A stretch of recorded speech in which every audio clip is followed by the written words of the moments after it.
Well, hello.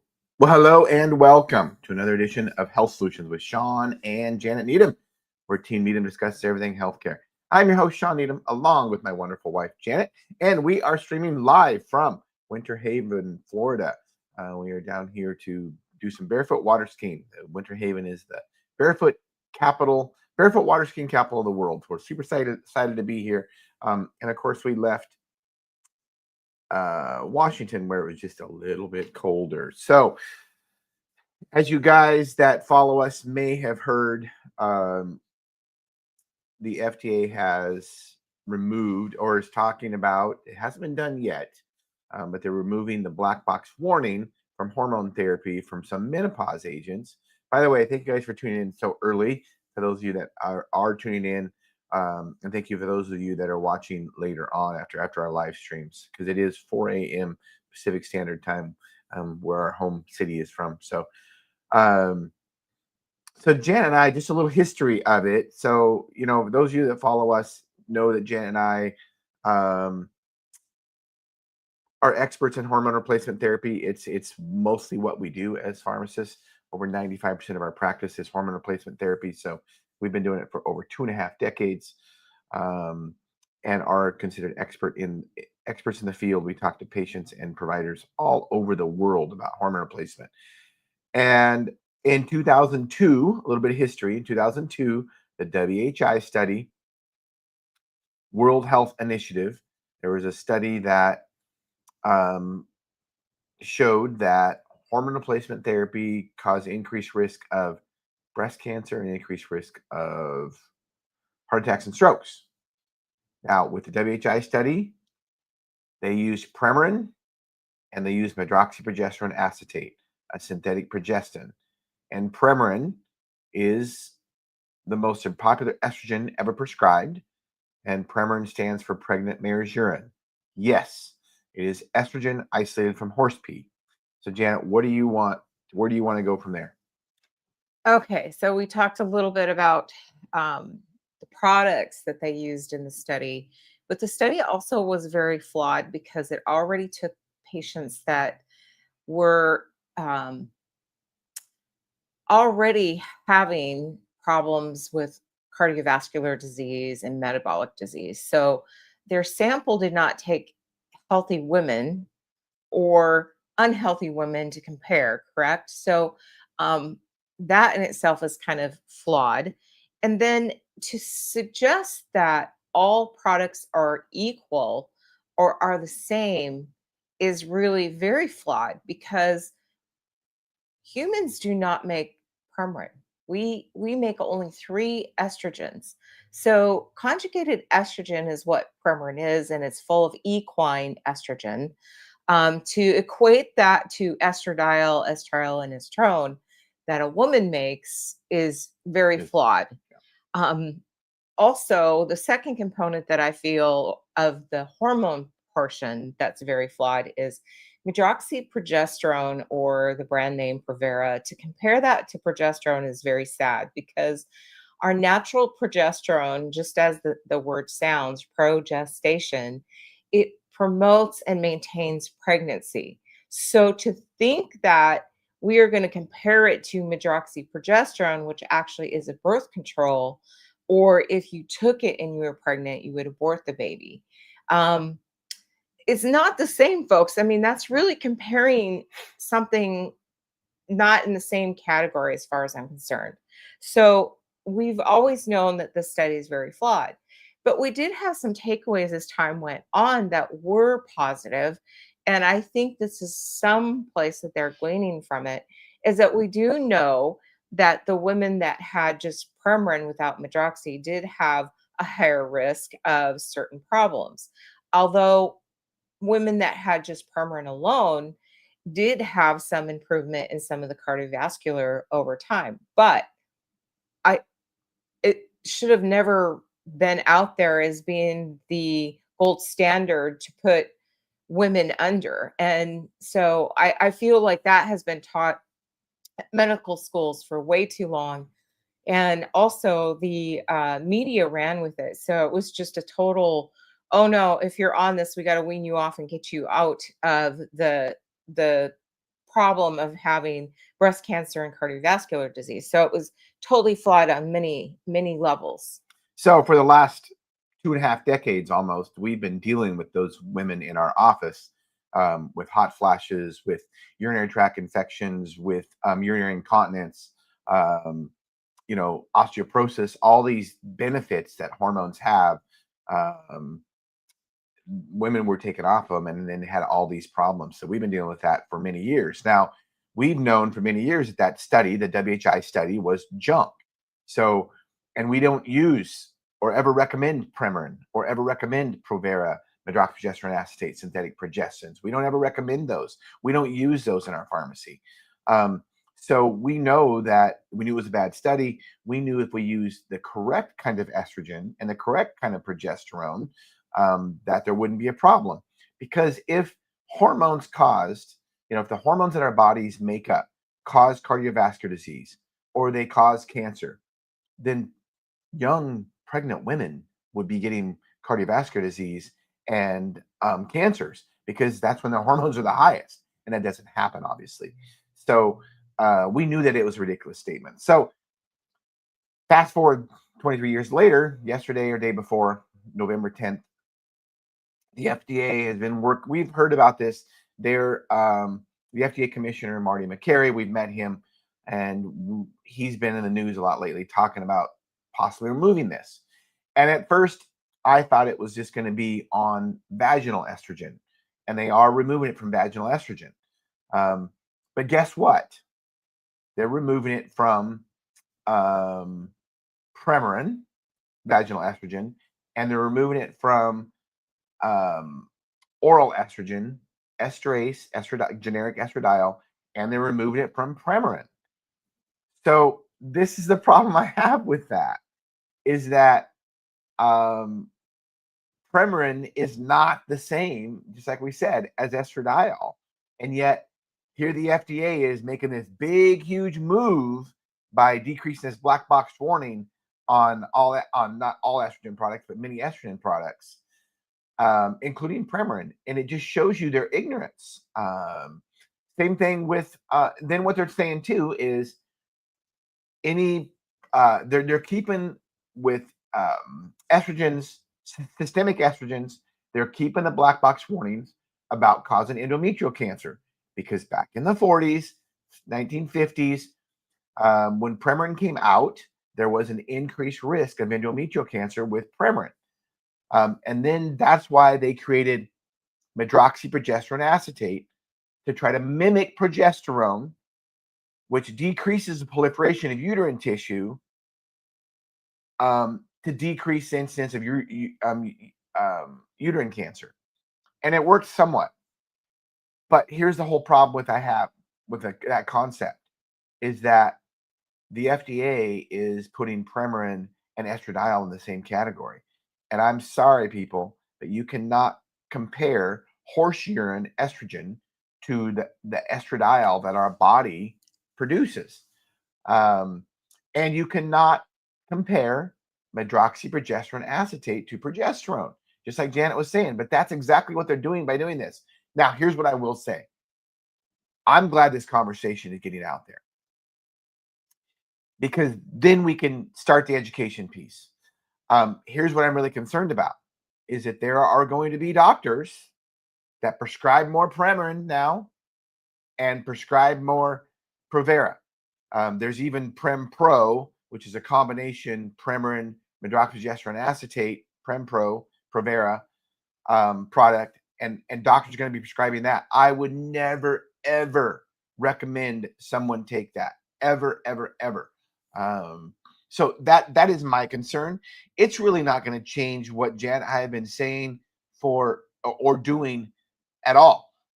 We'll just be doing more education like this about, hey, no, Premarin's not good. Hey, no, medroxyprogesterone acetate is not good. So what they are removing is, if you have still, if you haven't had a hysterectomy, then they still are going to say that this is okay. But if you've had a hysterectomy and you don't have an endometrium lining, then you no longer have to worry about endometrial cancer or cervical cancer. Well, that's very flawed in this aspect because what they're saying is that we can go ahead and use unopposed estrogen. And that's a big flaw because all hormones need to be balanced, especially estrogen. It needs to be balanced with progesterone, not medroxyprogesterone. So even if you don't have a uterus, women, you do need you do need progesterone to help you with other things. For example, progesterone is very breast friendly, so it is protective against breast cancer. It also helps with your sleep. It also balances the amount of estrogen you have in your body so you don't have anxiety and are able to handle stress better because it does affect your adrenal glands. It also is very beneficial to our bones because progesterone tells our body to make new bones. So just if you've had a hysterectomy and your doctor says, "Oh, you don't need, all you need is estrogen," that's very flawed. You need both, and you need a balance of both. And this is one of the problems that we have with part of what's being said and brought forward is that hormones are not just for reproduction. Hormones are messengers in our body to do different functions, to say, hey, we need to do this. So, yes, I'm all for estrogen in women for their brain health, to prevent dementia, Alzheimer's, for your cardiovascular health. But still, at the same time, for your mental health, you need good sleep, right? So, progesterone helps with your sleep cycle. Progesterone also helps with calming our body so we don't feel like we have anxiety. So you need both of them and you need them in a balance, no matter whether you have a uterus or not. Exactly. And really, what this says to me, and this should say to all of you, is that we cannot trust our government when it comes to our health. Basically, by taking this black box warning off of estrogen products, the government admitted that they were wrong. So, what else is going to come out about what they've been wrong about? I mean, a generation of women have been denied hormone replacement. Now, I will say this, not completely denied because there were sources they could find them if they did their own research. And fortunately, there was a lot of us doing that, and I'm so glad we did. And it kind of justifies what we've been doing, because for 23 years we've been kind of going against the grain with this, and we were called crazy for it. So now it kind of does justify that we've been doing it was right, but it's not going to keep us from speaking out against Premarin. It's not going to keep us from speaking out against medroxyprogesterone acetate. And most doctors, most pharmacists, they do not know, how different those drugs are than what our bodies make up, and when we call them bioidentical hormones. And bio meaning life, identical to what our bodies make up. So really, one of the big things we can take out of this is do not ever trust the government for your health, ever. I think there's going to be many other things over the next 5 years that are going to come out, big things that are going to come out that where the government recommendations were wrong. I just want to, here's a QR code for my book up there. I am writing a book about this, and this is just perfect timing to talk about this because it's called Lies I Learned in Pharmacy School and How to Escape the Grasp of Big Pharma. So before this ruling came out, I have an outline for my book. I'm writing it right now. Go ahead and scan that QR code, and you can get updates. You can get updates via text to my book.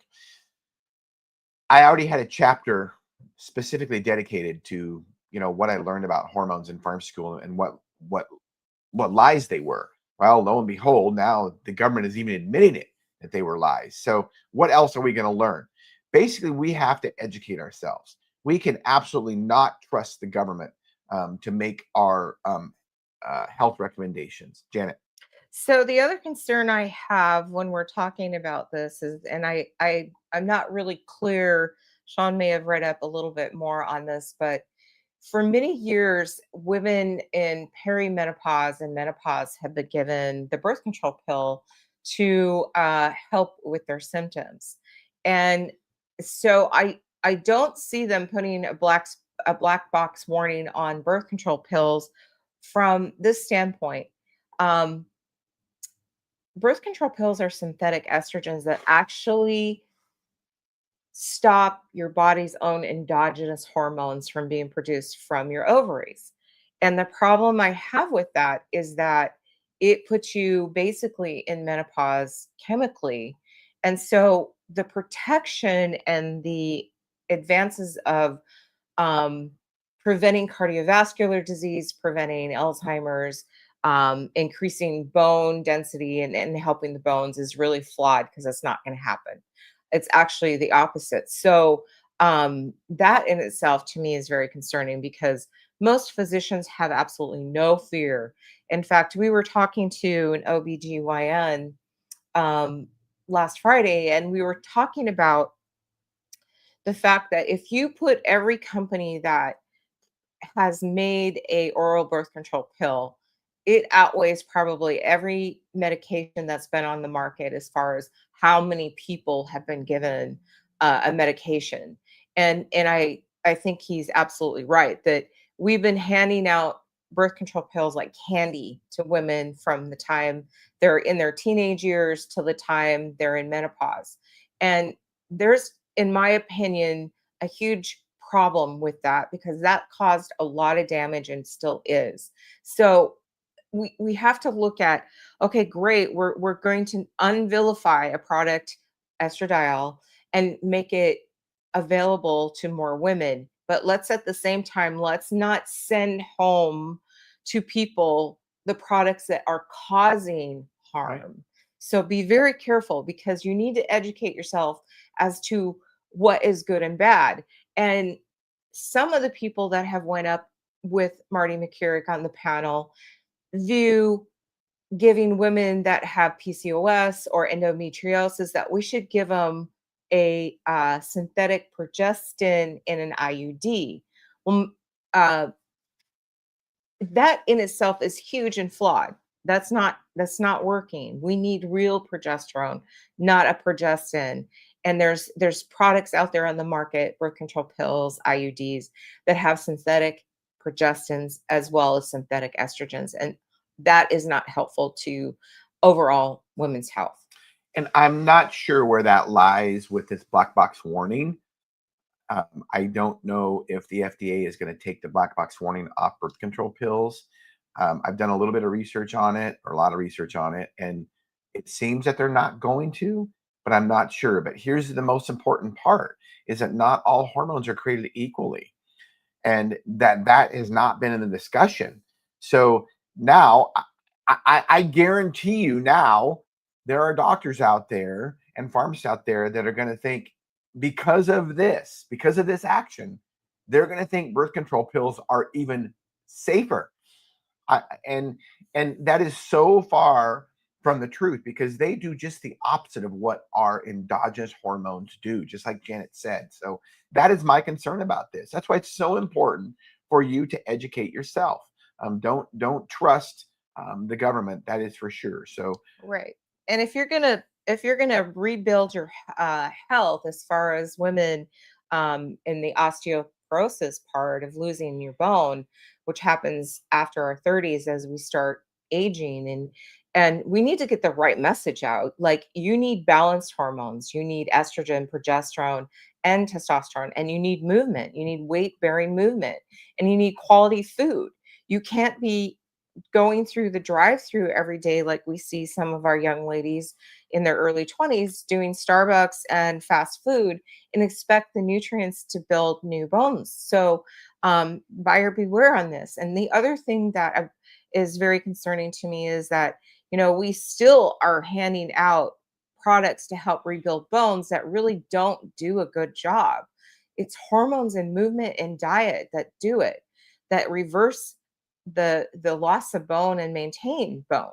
It's not synthetic hormones. They actually make it worse. And the group of like Fosamax and Prolia that is out there, oh man, if you want to make things worse, let's hold on to old bone so when we do have a fracture, We don't just split a bone, we crumble bones. So, there's so much to unpack in this that is really important that we get it right, because as we age, we want people not only to be healthier, but we want them to have longevity and thrive.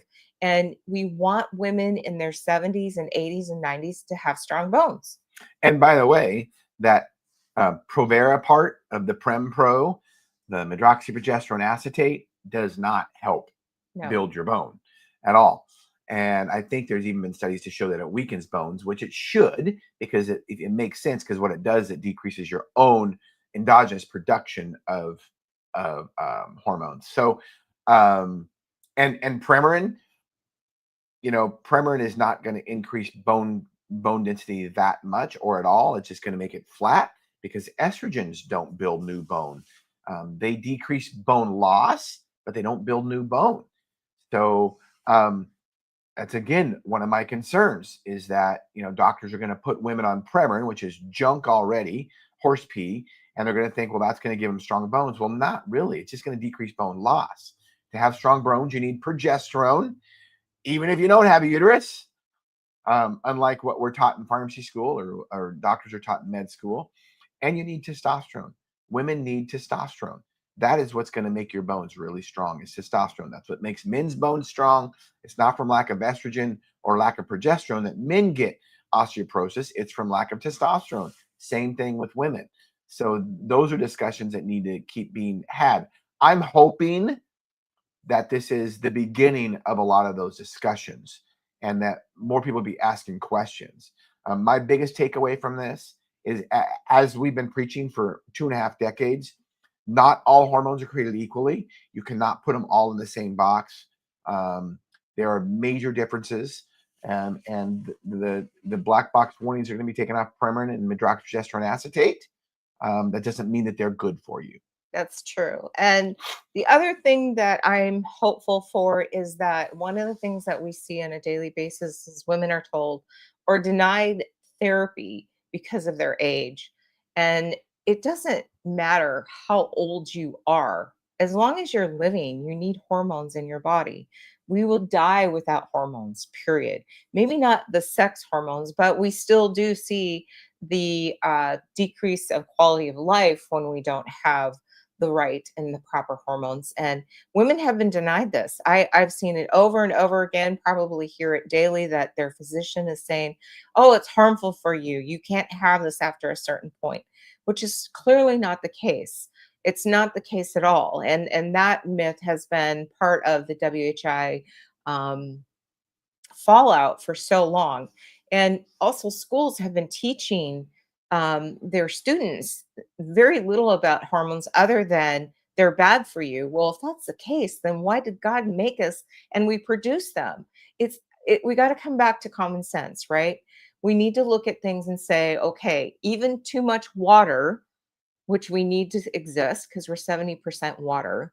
We need to have the right amount of water every day to be healthy. Too little, we could become dehydrated. Too much, and we could drown in it, right? As far as our lungs and part of our body. So we have to have a balance of the right nutrients, the right sleep, the right exercise, the right amount of hormones. So it's not the extremes, it's in between.